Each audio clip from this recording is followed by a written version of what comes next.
জীবন থেকে একটা জিনিস শিখলাম, চাইলেই পর হওয়া যায়, কিন্তু চাইলেই সবার আপন হওয়া যায় না। আমি যেখানে শান্তি খুঁজতে চাই সেখান থেকে মানসিক যন্ত্রণা নিয়ে ফিরে আসি। সময় বদলাতে তো সময় লাগবে, কিন্তু মানুষ বদলাতে সময় লাগে না। নিজের দোষ ঢাকতে যারা অন্যের ওপরে দোষ চাপিয়ে দেয় তাদের সাথে তর্ক করে কখনোই জেতা যায় না।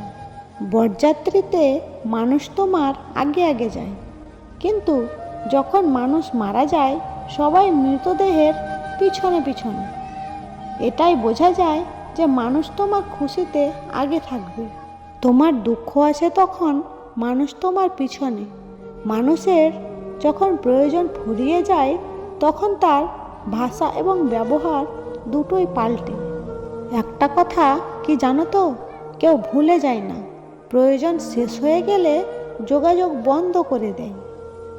এখনকার দিনের সম্পর্ক বলে কিছু হয় না, সব কিছু স্বার্থের ওপর নির্ভর করে। মানুষ যদি রাগের ভাষা বুঝতো তাহলে কোনো সম্পর্ক নষ্ট হতো না।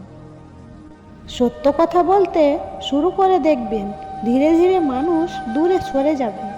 যারা থেকে যাবে তাদেরকে নিয়ে নিজের পৃথিবী গড়ে তুলুন।